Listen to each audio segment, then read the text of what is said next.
Good morning. আশা করি তোমরা সবাই ভালো আছো আর সুস্থ আছো। দেখো সকালবেলা একটা নতুন ব্লগ শুরু করে দিলাম। আজকে শুভ জন্মাষ্টমী। সবাইকে শুভ জন্মাষ্টমীর এক রাশ শুভেচ্ছা, ভালোবাসা। আর আমি এখন সবজি কাটতে বসেছি, কিন্তু আমার আজকে একটু লেট হয়ে গেছে। মানে কালকে শুতে শুতে সব গুছিয়ে শুতে শুতে 1:45 হয়ে গেছিলো। তারপরে দেখবে সকালের একটা টেনশান থাকলে ঠিকঠাক ঘুম আসে না। তো ন্যাচারালি আমি যে প্রতিবার যে মানে 4:30 5টার মধ্যে উঠে পড়ি, সেই ওঠাটা কিন্তু আমার একটু বেলা হয়ে গেছে। তো সকাল থেকে অনেক কাজ ছিল, মোটামুটি সব গুছিয়েছি, রান্না এখনও হয়নি। এখন সবজি কাটতে বসেছি, যে পাঁচমিশালি তরকারিটা করব, তার জন্য সবজি কাটছি। সবজি কাটা হয়ে গেলে একটা একটা করে রান্না করব। তার আগে সবার আগে যেটা, আমার কিন্তু স্নান হয়ে গেছে, পরে আবার রান্নাবান্না করে আরেকবার স্নান করি। তো যেটা সবজিটা কেটে যেটা প্রধান কাজ, সেটা হচ্ছে আমার গোপালদের স্নান করিয়ে সিংহাসনে বসানো। তো সেটা থাকোর সঙ্গে আমি একটু সবজিগুলো ঝটঝট ঝটঝট করে কেটে নিই। আমার ঠাকুরের না বটি নেই, আমি একটু বটিতে কাটতে কমফোর্টেবল। এই যে কাটারে আমার অতটা আমি কমফোর্টেবল নই। এমনি বটি দিয়ে কেটে আমি ছুরি দিয়ে টুকরো করি, কিন্তু এই খোসাটা ছাড়াতে আমি এই জিনিসটা একটু কমফোর্টেবল নই। তো যাই হোক, ঠাকুরের বটিটা আমার ধার একদম চলে গেছে। আর ন্যাচারালি সবসময় তো এরকম ভোগ টোগে তরকারি টরকারি কাটা হয় না, তাই জন্য খেয়ালও থাকে না। তো চলো, যাই হোক, এটা দিয়েই কাটছি, এটা দিয়েই হয়ে যাবে। এটাই নতুন আছে একদম। ধার তো আমার ভয় লাগে, ফট করে হাতে এসে যদি লেগে যায় তো কেটে যাবে হাতটা। আমার ঘর মোছা টোছা সব, সিংহাসনও রেডি আছে, শুধু ঠাকুরকে বসানো।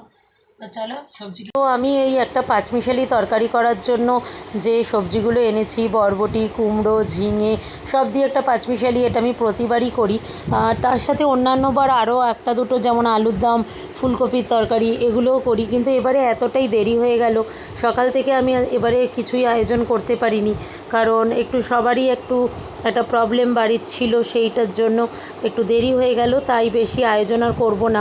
আর আমি তো রাত্রিবেলা পুজোটা করি না, আমি দিনের বেলায় পুজো করি, পুরো ভোগ নিবেদন করে। রাত্রে শুধু ঠাকুরের সামনে ওই একটু লুচি করে দিই, ওইটুকুনি। কিন্তু সেটা দিনের বেলায় একবারেই সব কিছু করি। আমার পক্ষে আর পসিবল হয় না যে সকাল থেকে উপোস থেকে আমি রাত্রিবেলা করব, কারণ আমি যতক্ষণ না পুজো করি ততক্ষণ আমি কিছু একটু জলও মুখে দিই না। সব নিজের হাতেই তো করি, বুঝতেই পারছো। তো ওই রাঙা আলু এনেছিলাম, তারপরে সাথে আরও যা যা এনেছিলাম সব কেটে নিচ্ছি। দিকে পুরো সব কিছু গুছিয়ে আমি স্নান টান একদম সেরে নিলাম। নিয়ে দেখতেই পাচ্ছ যে একদম ঠাকুর, মানে পুজোর যে দেব, তার জন্য যে সব শাড়ি পরে নিয়েছি, করে আগেই আমার জগন্নাথকে সাজিয়ে নিচ্ছি। কারণ আমি তো শুধু গোপালের পুজো করি না, জন্মাষ্টমীর দিনে আমার যে এই জগন্নাথ পুরো এই নিম কাঠের তৈরি, তাদেরও আমি ওই একইভাবেই একই সিংহাসনে বসিয়ে পুজো করি।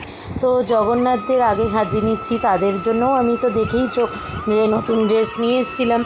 তো আর এই মুকুটগুলো ওপরে দেখছো, সেগুলো তো এবারে পুরীর থেকে নিয়ে এসেছিলাম, কারণ এই এত বড় মুকুট আমাদের এদিকে না কোথাও পাওয়া যায় না, পাগড়ি যেটা। আর জগন্নাথের মাথায় দেখছো যে চূড়াটা, যে রাজ মুকুটটা পরানো, সেটা আমি কিন্তু করে দিয়েছিলাম। ওটা পুরো সিলভারের উপরে গোল্ড ওয়াশ করা রয়েছে। ওটা মায়ের যেবার খুব শরীর খারাপ হয়েছিল, তখনই ওটা মানসিক ছিল, প্রথমবার 18 সালে। কিন্তু তারপরে তো আর রইলই না মা। যাই হোক, এখনও আমার গোপালদের স্নান করানো হয়নি। জগন্নাথদের বসিয়ে দিচ্ছি সিংহাসনে। তারপরে আমি একটু কাজটা সেরে আবার গোপাল সেবায় বসবো। তো আমার জগন্নাথদের কীরকম দেখতে সেটাও তোমরা জানিও, কারণ এই যে দেখলে, আগের দিনই তোমাদের দেখিয়েছিলাম যে আগের ব্লগটাতে আমি জগন্নাথকেও কিন্তু বছরে ঠিক দোলের আগে দিয়ে, যেমনি গোপালকে জন্মাষ্টমীর আগে পুরো নতুনভাবে ডিজাইন করে সাজাই, তেমনি কিন্তু জগন্নাথদেরও ঠিক এইভাবে কালার করা হয়, যার জন্য এত সুন্দর সাজটা থাকে। আর বলরামের হাতটার মধ্যে থেকে বারবার মালাটা পড়ে যায়, এটাই হয় প্রতিবার। বলরাম মানে প্রচণ্ড আমার সাথে লুকোচুরি খেলার মতো করতে থাকে। এবারে বেশি মালাও পাইনি, গাঁদার মালাই পেয়েছি। যে প্রতিবার যে জুঁই, রজনীগন্ধা মালাগুলো পাই, এবারে সব এত বৃষ্টি প্রথম দিকে হয়েছে। তো দেখো, আমার জগন্নাথ, বলরাম, সুভদ্রাদেবকে তো সাজানো হয়ে গেছে। কেমন সাজানোটা হয়েছে বলো। এবার কিন্তু আমি গোপাল স্নানে বসেছি। দেখো এই স্নানে তো তোমরা জানোই যে কী কী দিয়ে স্নান করাতে হয়। দুধ, ঘি, মধু, দই, তুলসী পাতা, গঙ্গাজল সব কিছু থাকে পঞ্চদ্রব্য। সেই দিয়ে আমার দুই গোপালকে স্নান করাচ্ছি। আর মহুল কিন্তু পাশে বসে থেকে কনস্ট্যান্ট কিন্তু ও এই যে আমি সারাদিন যে অষ্টতর শতনামটা করি গোপালের, সেটা মহুলেরও কিন্তু মুখস্থ হয়ে গেছে। তাই মহুলও কিন্তু সেগুলো বলতে থাকছে। তো যে ড্রেসগুলো নিয়ে এসেছিলাম তার মধ্যে হলুদ ড্রেসটাই আজকে পরালাম। হলুদ ড্রেসটাই যেন গোপালকে বেশি মানায়। আরেকটা তো দেখেইছো, আরেকটা যেটা গ্রিনের মধ্যে নিয়ে এসেছিলাম ওটা আজকে আর পরালাম না, ওটা পুজোর সময় পরাবো। তো এই মালাগুলো তো মুক্ত পাথরের, এটা আমার দীঘার থেকে নিয়ে আসা হয়েছিল। রোজই তো এটা পরানো থাকে দেখছো। আর আজকে কিন্তু সব নতুন, চুল নতুন, মুখ চূড়া নতুন, সব কিছুই নতুন। এবারে চুলগুলো যেন কেমন, আর মালাগুলো খুবই সুন্দর হয়েছে। যদিও খুব মালা আমি এবারে বেশি পাইনি, কিন্তু যে মালাগুলো পেয়েছি খুব সুন্দর। 2-3টে করে বেলের মালা জড়ো করে এক করে করা।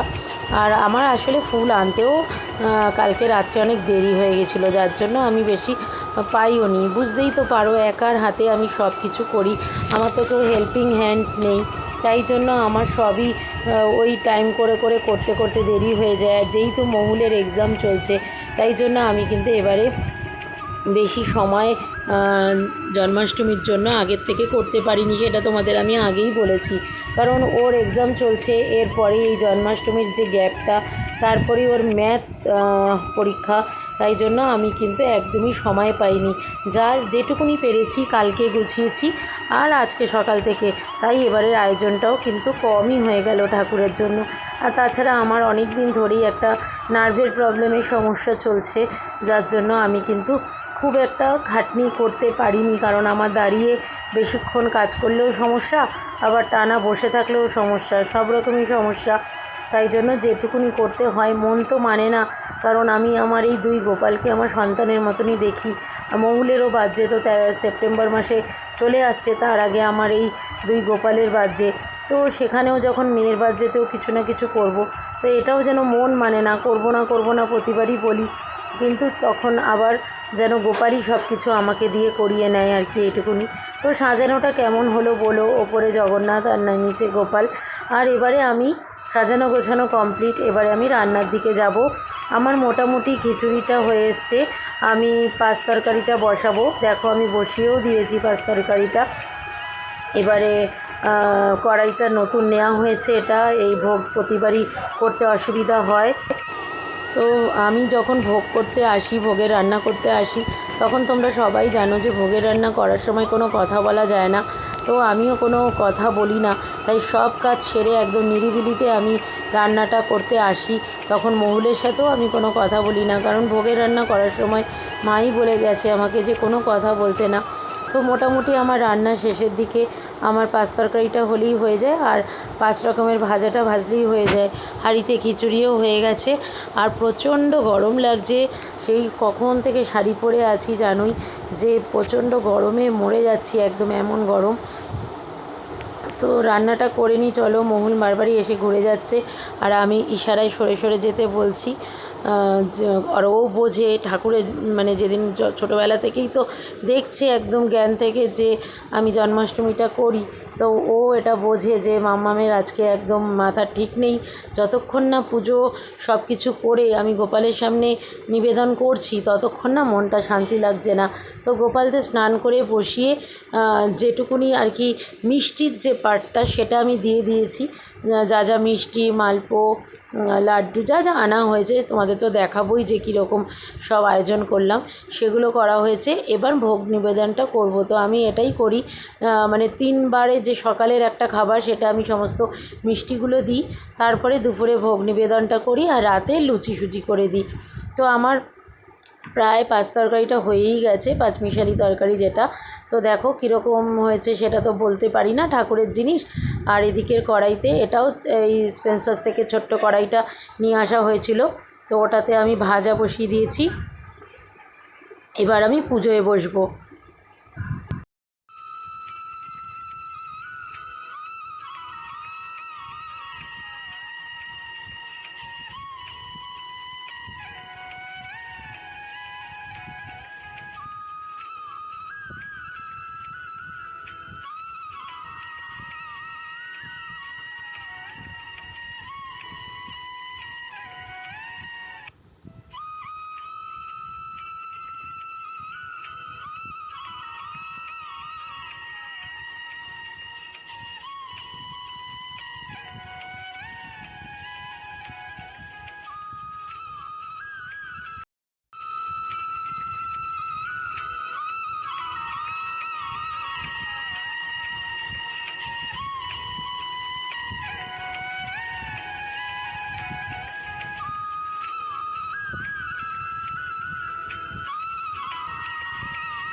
পুরো পাঁচালিটা পড়তে তো অনেক সময় লাগে, 10 মিনিটের ওপরে।